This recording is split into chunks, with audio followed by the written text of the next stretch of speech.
Hello student, मैं शिवानी सोलन आपका welcome करती हूँ आपके अपने यूट्यूब चैनल स्टडी फंडा पे। सो आज हम इस क्लास के अंदर डिस्कस करने वाले हैं कुछ इंपॉर्टेंट प्रैक्टिस क्वेश्चंस को जो कंप्लीटली बेस्ड ऑन एडजेक्टिव्स रहेंगे। बाकी जिन स्टूडेंट को बैच चाहिए आप बच्चे बैच ले सकते हैं सीएसएफ का, जिसके लिए आपको हमारे स्टडी फंडा एप्लीकेशन को डाउनलोड करना है। बैच के अंदर आपको क्या क्या मिलेगा बच्चों? तो रीजनिंग मिलेगी, GK, mathematics plus English. Batch के अंदर कोर्स में क्या क्या होगा? आपका रिकॉर्डेड वीडियो लेक्चर्स होंगे, टेस्ट सीरीज होगी, व्हाट्सएप ग्रुप रहेगा आपके डिस्कशन के लिए, plus daily current affairs, doubt discussion and PYQs का डिस्कशन चलेगा। स्टार्ट करते हैं आज के सेशन को। देखो बच्चों, अगर हम एडजेक्टिव्स की बात करें तो एडजेक्टिव का मतलब होता है एक ऐसा वर्ड जो आपके नाउन और प्रोनाउन को क्वालिफाई करे। यानी कि जो भी वर्ड आपके नाउन और प्रोनाउन को क्वालिफाई करे, a word which is used to qualify a noun or a pronoun। ठीक है, जो भी शब्द आपके नाउन और प्रोनाउन को क्वालिफाई करता है उसको हम बोलते हैं एडजेक्टिव। ठीक है, चलेगा। स्टार्ट करते हैं सेशन को। फर्स्ट क्वेश्चन देखेंगे, this TV channel has a larger viewership from another channel. अब आप बच्चे देखेंगे कि यहाँ पे फ्रॉम अनदर चैनल की जगह फ्रॉम द अदर चैनल आएगा, या देन एनी अदर चैनल आएगा, या फ्रॉम अनदर चैनल आएगा, या फिर फ्रॉम एनी अदर चैनल आएगा। ठीक है, अब यहाँ पे आप बच्चे ध्यान रखेंगे कि हम किसको चेंज करेंगे, किससे इसको चेंज करेंगे। अब देखो, जब भी बच्चों आप एक चीज ध्यान रखेंगे, जब भी आपको कंपैरेटिव डिग्री, ई आर का मतलब है कंपैरेटिव डिग्री, अगर बच्चों कभी भी आपको कंपैरेटिव डिग्री दिखाई दे, ठीक है, कंपैरेटिव डिग्री के साथ कंपैरेटिव कनेक्टेड देन, ठीक है, तो यहाँ पे दो चीजें आपको हमेशा ध्यान रखनी है, एक एनी और एक ऑल। अब यहाँ पे आप बच्चे ध्यान रखेंगे, एनी हो या ऑल, इन दोनों के साथ हम यूज करते हैं अदर। एनी हो या ऑल, इन दोनों के साथ हम यूज करते हैं अदर। बस डिफरेंस इतना है कि अगर एनी है तो एस सी एन, एनी है तो एस सी एन, और ऑल है तो पी सी एन। एनी है तो एस सी एन और ऑल है तो पीसीएन। पीसीएन का मतलब होता है प्लूरल काउंटेबल नाउन। पीसीएन का मतलब होता है प्लूरल काउंटेबल नाउन, और एससीएन का मतलब होता है सिंगुलर काउंटेबल नाउन। ये आप बच्चे ध्यान रखेंगे। ठीक है, तो यहाँ पे हम एनी और ऑल वैसे देख सकते हैं। देन के बाद सबसे पहले तो देन आएगा, हम फ्रॉम, फ्रॉम और फ्रॉम के बेसिस पे हम हटा सकते हैं क्योंकि हमें ईआर दे रखा है। लार्जर मतलब है यहाँ पे कंपैरेटिव डिग्री से, तो कंपैरेटिव डिग्री के साथ एनी अदर, प्लस चैनल की मैं बात करूं, चैनल के कौन सा नाउन है? Singular countable, S C N, singular countable, और उसी के बेसिस पे हमारा जो करेक्ट आंसर ऑप्शन है वो सेकंड हो जाएगा। इतना क्लियर है सभी को? चलेगा, नेक्स्ट आते हैं। महात्मा गांधी इन, ठीक है, Mahatma Gandhi in undoubtedly one of the much popular authors of our time. ठीक है, आपको चेक करना है यहाँ पे कि आप मच को किससे रिप्लेस करेंगे, बेस्ट से, टोटल से, मोस्ट से, या बेटर से। हम इसको किससे रिप्लेस करेंगे? आप बच्चे ध्यान रखेंगे यहाँ पे कि अगर कभी भी बच्चों वन ऑफ आता है, कभी भी वन के साथ ऑफ आता है, ठीक है, तो वन ऑफ का मतलब है बहुत में से एक होगा, एक में से एक की तो बात करेंगे नहीं। तो जहां पे भी वन ऑफ आएगा आपको हमेशा ध्यान रखना है, वहां पे आप यूज करेंगे ओनली सुपरलेटिव डिग्री, क्योंकि वन ऑफ मतलब बहुत में से एक, वन ऑफ मतलब बहुत में से एक, तो हमें यूज करनी है सुपरलेटिव डिग्री। कौन सी डिग्री यूज करनी है? Superlative degree. और ये जो सुपरलेटिव डिग्री होती है ये हमारे आर्टिकल द के साथ यूज होती है। ये जो सुपरलेटिव डिग्री होती है ये हमारे आर्टिकल द के साथ यूज होती है। इतना क्लियर है? अब यहाँ पे हम बात कर रहे हैं पॉपुलर की, तो पॉपुलर से के लिए हम यहाँ पे मच की जगह क्या लिखेंगे? मोस्ट। मोस्ट क्या लिखेंगे? मोस्ट। हम यहाँ पे बेस्ट, टोटल या फिर बेटर का यूज नहीं करेंगे, क्योंकि ये जो बेटर है ये कंपैरेटिव डिग्री है और ये कंपैरेटिव डिग्री है गुड की, और ये जो बेस्ट है ये आपकी सुपरलेटिव डिग्री है, लेकिन ये सुपरलेटिव डिग्री है गुड की। ठीक है। और मच के लिए जो हम कंपैरेटिव में यूज करते हैं वो मोर, और सुपरलेटिव में जो यूज करते हैं वो मोस्ट यूज करते हैं। तो यहाँ पे आ जाएगा that is most popular. Most popular. ठीक है। Next, Ashoka was one of dash of India. अब अगेन हम बात कर रहे हैं वन ऑफ। वन ऑफ, तो अभी हम पीछे पढ़कर आए हैं वन ऑफ है, तो वन ऑफ के साथ हमें जो डिग्री यूज करनी है वो कौन सी डिग्री यूज करनी है? वो केवल और केवल सुपरलेटिव डिग्री यूज करनी है। वन ऑफ के साथ हम सुपरलेटिव डिग्री को यूज करेंगे। वन ऑफ के साथ with article the. With article the. जब भी वन ऑफ आएगा तो वहां पे हम आर्टिकल द के साथ जो यूज करेंगे वो सुपरलेटिव डिग्री को यूज करेंगे। ठीक है।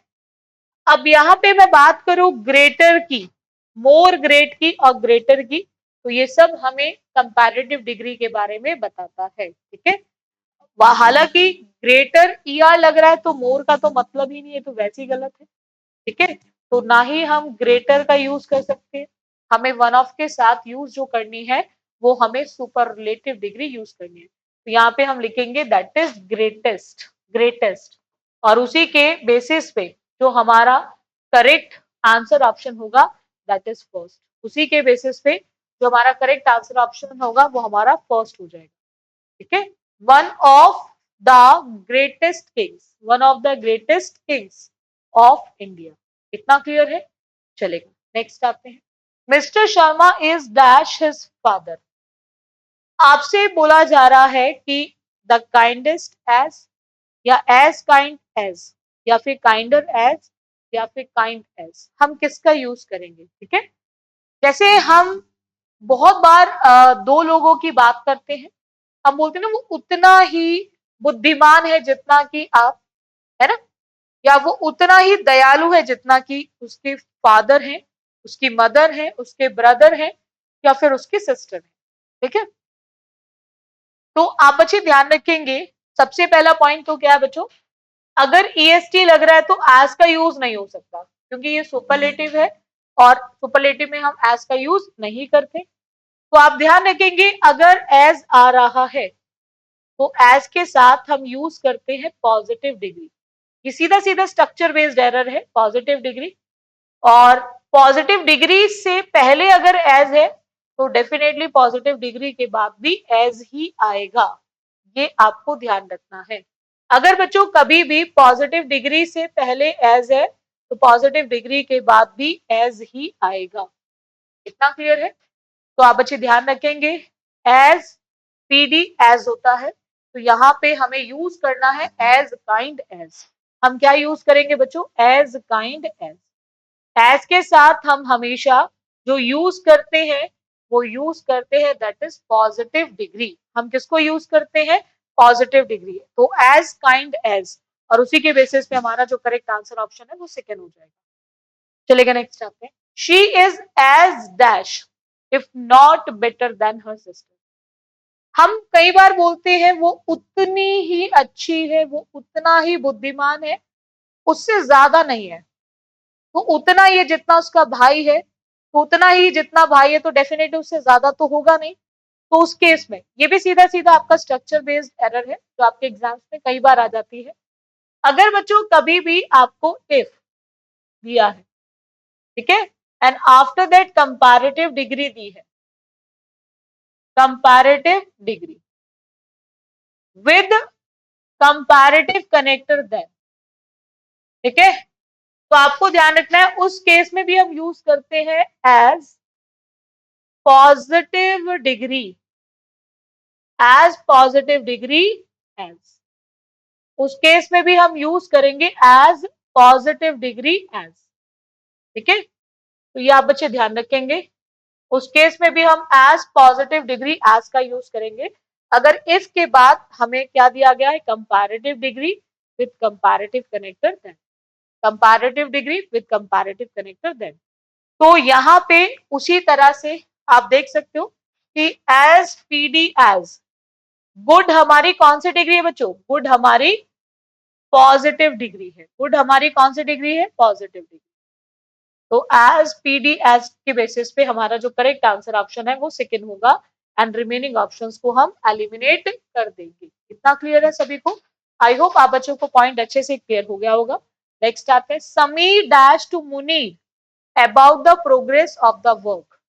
अब gave very less information, informations, या फिर गेव वेरी लेस इंफॉर्मेशन, या गिव वेरी लेस इंफॉर्मेशन, या गिव वेरी लिटिल इंफॉर्मेशन। ठीक है, हम किसका यूज करेंगे?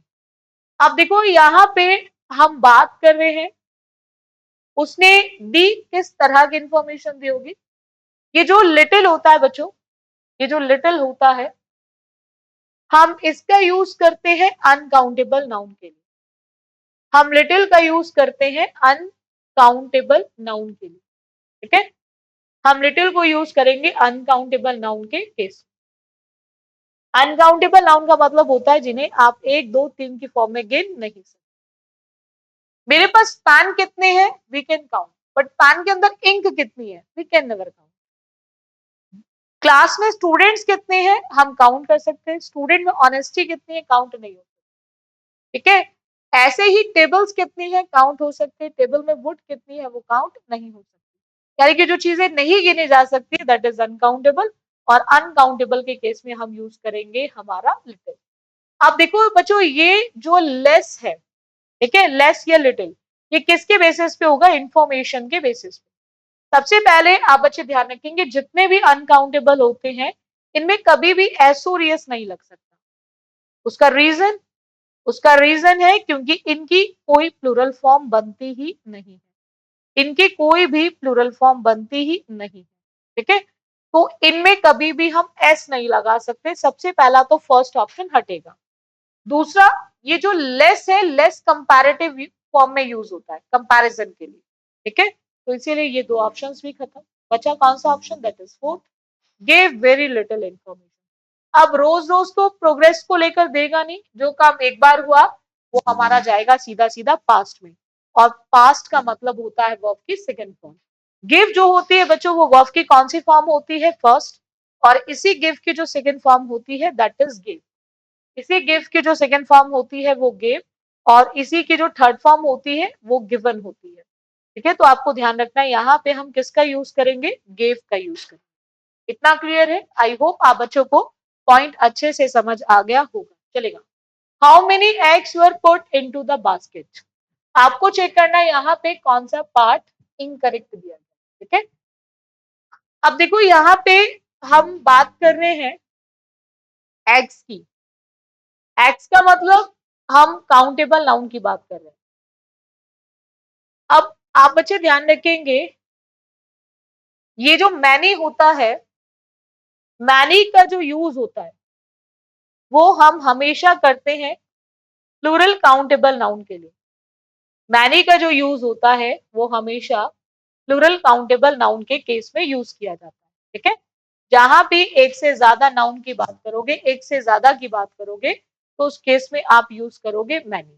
ठीक है, उस केस में क्या यूज करोगे आप, मैनी। ठीक, तो एक्स मतलब एक से ज्यादा है तो मैनी यहाँ पे ठीक है, और एक से ज्यादा के लिए वर्ड ठीक है, एक से ज्यादा के लिए वर्ड ठीक है। तो जहां कोई मिस्टेक नहीं होगी तो उसके लिए हमारा एक ऑप्शन बना है that is no error. No error हमें ऐसे ही तो केसेस में लगाना है जहां सेंटेंस हमारा ग्रामेटिकली बिल्कुल सही लिखा हो, यहाँ पे किसी भी पार्ट में कोई भी मिस्टेक ना हो। इतना क्लियर है सभी को? तो यहाँ पे हमारा जो करेक्ट आंसर ऑप्शन है वो नो एरर हो जाएगा। नेक्स्ट स्टेप में, you must start your work without dash. ठीक है, विदाउट मच फार delay, any further delay, any farther delay, या सम फार्दर डिले। ठीक है, अब आपको ध्यान रखना है यहाँ पे दो चीजों को, एक होता है FUR और एक होता है बच्चों FAR। आप बच्चे ध्यान रखेंगे ये जो FAR है, हम इसका यूज करते हैं डिस्टेंस के लिए, दूरी के लिए, जब भी हम दूरी की बात करते हैं। और FUR का यूज होता है जब भी हम एक्स्ट्रा की और एडिशनल की बात करते हैं, तो वहां पे हम फर्दर का यूज करते हैं। इतना क्लियर है? फर्दर जो है ये आपके डिस्टेंस के लिए आता है और फर्दर एक्स्ट्रा और एडिशनल के लिए आता है। ठीक है, कि आपके पास कोई और इंफॉर्मेशन है, एक्स्ट्रा इंफॉर्मेशन है, ठीक है, वहां पे यूज करेंगे। अब दो चीजें हैं बच्चों इसमें, एक तो फार ऑफ, फर्दर वाला पॉइंट समझ आ गया होगा, तो दूरी का तो कोई लेना देना यहाँ पे है ही नहीं, चाहे तो आप उसके बेसिस पे भी इसका करेक्ट आंसर ऑप्शन टिक कर सकते हो। तो दूसरा आता है, एक आता है एनी और एक आता है सम। आप बच्चे ध्यान रखेंगे ये जो सम और एनी है, इन दोनों में जो डिफरेंस है, एनी जो होता है ये नेगेटिव सेंस में आता है, ठीक है, जब भी नेगेटिव सेंस की बात करेंगे, और जो सम होता है ये आपके पॉजिटिव सेंस में आता है। एनी का यूज हम नेगेटिव सेंस में करते हैं बच्चों, एनी का जो यूज होता है वो नेगेटिव सेंस में होता है, और सम का जो यूज होता है वो हमारे पॉजिटिव सेंस में होता है। ठीक है, जब हम पॉजिटिव सेंस की बात करेंगे तो वहां पे हम सम का यूज करते हैं। अब यहाँ पे विदाउट लिखा हुआ है तो नेगेटिव सेंस में हमें लिखना पड़ेगा that is any further delay. ठीक है, बाकी तो हम फार के बेसिस पे भी रिमेनिंग ऑप्शंस को एलिमिनेट कर सकते थे, बट ऑप्शन में था इसीलिए मैंने आपको इतना पूरा डिटेल में समझा दिया। ठीक है, बाकी ये मैं पूरा टॉपिक डिटेल में करा चुकी हूँ CSF के बैच के अंदर। चलेगा, नेक्स्ट आते हैं। The wood cutter felled some trees with hardly many effort at all. ठीक है, अब आपको चेक करना है यहाँ पे कि हम किसका यूज करेंगे। अब यहाँ पे आप बच्चे ध्यान रखेंगे, अगर हम हार्डली की बात कर रहे हैं, ठीक है, अब हार्डली, स्कार्सली ये नेगेटिव सेंस के लिए आता है, तो वहां पे हम मैनी का तो यूज नहीं कर सकते, मैनी का यूज नहीं कर सकते, तो हमें यहाँ पे क्या लिखना पड़ेगा, एनी, जो अभी हम पीछे पढ़ कर आए, hardly any effort at all, hardly any effort. Negative sense में हमें क्या लिखना है, एनी, क्योंकि जब भी हम नेगेटिव सेंस की बात करेंगे, क्योंकि हार्ड में जैसे ही एल लगेगा तो एल लगने के बाद वो नेगेटिव बन जाता है। जैसे आप बोलते हार्डली ही मैं जा पाता हूँ, हार्डली ही कुछ कर पाता हूँ, हार्डली ही बोल पाता हूँ, तो वहां पे हम लोग यूज करते हैं। ठीक है, चलेगा, नेक्स्ट आते हैं। Between Rema and Sema the former is intelligent while the dash is beautiful. अब देखो कितने लोगों की बात हो रही है यहाँ पे, दो लोगों की। ठीक है, और फॉर्मर क्या है, लेटर क्या है, अब इस थोड़ा सा इस पॉइंट को समझना। एक होता है बच्चों LATER, एक होता है LATER और एक होता है LATTER। LOTER जो है ये आपकी कंपैरेटिव डिग्री है, ये आपकी बच्चों कंपैरेटिव डिग्री है, कंपैरेटिव डिग्री ऑफ लेट, ये लेट की कंपैरेटिव डिग्री है। ठीक है, और LATER जो है ये बच्चों आपका अपोजिट है, अपोजिट ऑफ फॉर्मर। ये आपके फॉर्मर का क्या है बच्चों, अपोजिट, फॉर्मर का क्या है बच्चों, अपोजिट। ठीक है, ये आप बच्चे ध्यान रखेंगे। कंपैरेटिव डिग्री है तो देन को लेकर आएगी, और कंपैरेटिव नहीं है तो यहाँ पे देन का यूज नहीं होगा। आपको ध्यान रखना है यहाँ पे टाइम के लिए ये यूज होता है और ये आपकी पोजीशन के लिए यूज होता है। ठीक है, टाइम का मतलब होता है बाद में, ठीक है, और पोजीशन का मतलब होता है बाद वाला, बाद वाला। ठीक है, ये आप बच्चे ध्यान रखेंगे। तो यहाँ पे आप बच्चों को क्या करना है, सिंपल, हम बात कर रहे हैं किसकी, फॉर्मर की, तो फॉर्मर का अपोजिट क्या हो जाएगा, दैट इज LATTER। तो यहाँ पे हम कोई टाइम की बात तो नहीं कर रहे, पोजीशन की बात कर रहे हैं, तो यहाँ पे उसी के बेसिस पे आप पहचान सकते हो कि हम किसका यूज करेंगे, LATTER। अब ये लेटर तो वो हो गया, ये लेटर कौन सा हो गया, ये लेटर वही हो गया जो हम लिखते हैं, तो ये वाला तो आएगा नहीं। ठीक है, दूसरा हम यहाँ पे ऑलरेडी इज दिया है, तो दोबारा इसका यूज हो सकता है नहीं, दोबारा इसका यूज हो सकता है नहीं, तो बचेगा कौन सा ऑप्शन, दैट इज थर्ड। ठीक है, जो फॉर्मर है वो इंटेलिजेंट है, जो कि बाद वाली जो है वो कैसी है, ब्यूटीफुल। तो LATTER, LATTER, लेटर। इतना क्लियर है, और उसी के बेसिस पे हमारा जो करेक्ट आंसर ऑप्शन होगा वो हमारा थर्ड हो जाएगा। इतना क्लियर है सभी को? आई होप आप बच्चों को पॉइंट अच्छे से समझ आ गया होगा। बाकी जिन स्टूडेंट को CISF का बैच चाहिए तो आप बच्चे बैच ले सकते हैं, जिसके लिए आपको प्ले स्टोर पे जाना है और हमारे स्टडी फंडा एप्लीकेशन को डाउनलोड करना है। बैच के अंदर आपको रीजनिंग, जीके, मैथमेटिक्स, इंग्लिश मिलेगी। कोर्स में क्या क्या मिलेगा आप बच्चों को, रिकॉर्डेड वीडियो लेक्चर्स मिलेंगे, टेस्ट सीरीज मिलेगी, व्हाट्सएप ग्रुप रहेगा आपके डिस्कशन के लिए, daily current affairs, doubt discussion and PYQs का डिस्कशन। अगर हम बात करें क्लासेस अच्छी लगती हैं तो इनको लाइक और शेयर जरूर करें और हमारे चैनल को सब्सक्राइब करें। सो आज के लिए इतना रखें। So thank you student for this session. बाकी फिर मिलते हैं नेक्स्ट क्लास में कुछ और क्वेश्चंस के साथ।